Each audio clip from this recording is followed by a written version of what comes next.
Salam Atavatan TV YouTube kanalının mehriban müştaqlary. Hormatly tomoşaçylarymyz, Atavatan TV'de saýlanan habarlar. Habarymyzyň 2022-nji ýylyň 3-nji sentýabrynda gysanyny. Ministrler Kabinetiniň mejlisi möhüm wakalar we kabul edilen kararlar. Sanawdaky Özegin Üniversiteti üçin soňky mümkinçilik. Büyük Britaniýanyň täze premier ministri belli bolar. Alonso Barcelona geçti ýaly habarlar ýetirýär. Gelin bolsa habarlarymyzda giňişleýin seretip geçelim. Ministrler Kabinetiniň mejlisi möhüm wakalar we kabul edilen kararlar. Türkmenistanyň prezidenti Serdar Berdimuhammedow sanawlygy markaly Ministrler Kabinetiniň nowatdaky mejlisini geçirdi. Onu dowlat durmuşynyň ileri tutulýan meseleleri aranyp maslahatlaşyldy. Hemde käbir resmi namalaryň tasdimlaryna garaldy. Ministrler Kabinetiniň mejlisinde garalan meseleler gysgaça. Beýsişikli sowda arkaly sowguçylygy baradaky dowlat komitetine, Türkmen dowlat neşriýat gullugyny, Aşgabat şäheriniň, Lewapo Mar welaýatlarynyň häkimliklerini, degişli desgalaryň bir neçesini hususlaşdyrmak gözüňde tutulýar. Birleşen Arap Emirliklerining Pioneer House General Trading LLC kompaniýasynyň kompressorlar we ätiýaşlyk şaýlary satyn alnary. Dowlat başlygyny Ahal Balqana Lewapo Mar welaýatlaryna 7-nji sentýabrda, Daşoğlu welaýatyna bolsa 14-nji sentýabrda paýta ýygymyny başlamaga ak paýta berdi. Ahal welaýatynyň ak buğday trawyna hereket edýän senagat zowlugynyň goloýuny täze senagat zowlugy dörediler. Şunuň bilen birlikde täze karhanalaryň işe girdilmegi 10 000-den gowrak iş orunlaryny döretmäge ýardam eder. 5-nji sentýabrda Garaşy Türkmenistan Halkara Habarlar Geňişligine atly halkara maslahaty geçiriler. Şu ýylyň 16-njy 19-njy sentýabr aralygynda New York şäherinde UNESCO-nyň guramagynda geçiriljek bilim ulgamyny özgertmek boýunça bütün dünýä sammitiniň işine Türkmenistanyň wekiliýetiniň gatnaşmagy meýilleşdirilýär. Şu ýylyň 2-5-nji oktýabrynda Kamboja paçalygynyň Phnom Penh şäherinde geçiriljek Aziýanyň Olimpiýa Geňişiniň 41-nji baş assambleýasyna Türkmenistanyň wekiliýetiniň gatnaşmagy gözüňde tutulýar. Sanawdaky Özegin Üniversiteti üçin soňky mümkinçilik. Özegin Üniversitetiniň Türkmenistanyň taliplerine ýürüýtü talip hakyny höýdürleýändigi baradaky habary saýtymyzyň bilim sahypasyna size ýetiripdir.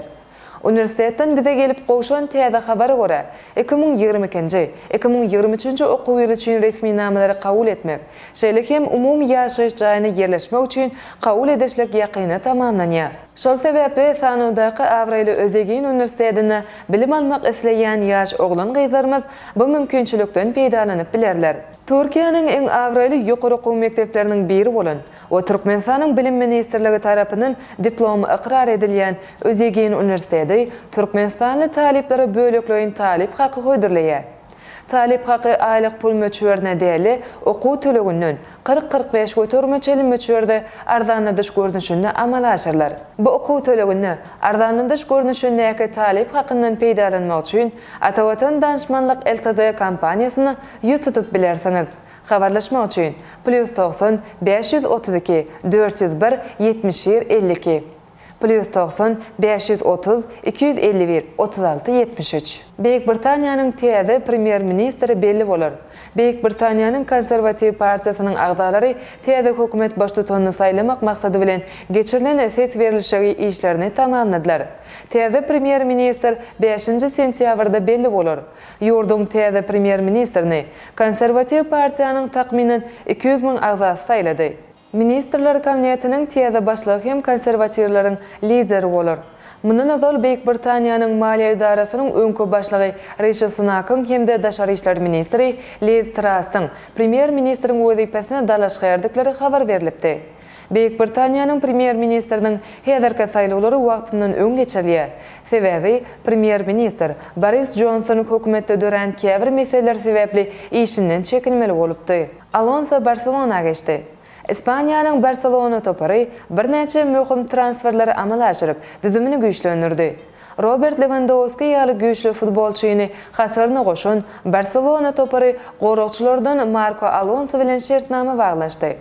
Alonso ozal Chelsea toparynyň düzümine çykyş edýärdi. Ma'lum bolşýaly Barcelona toparynyň düzümindäki Pierre-Emerick Aubameyang Chelsea toparyna geçipdi.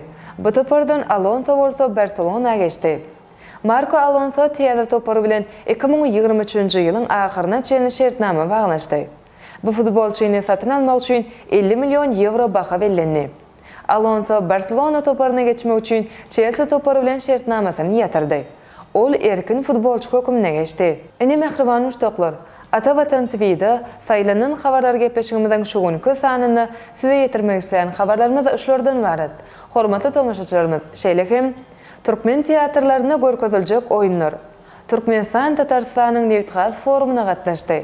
Türkmenistan Pakistana insanperwer kömegini iýerýär. Magtumly Pragynyň täze ýadygarlyginiň durky täzelenir.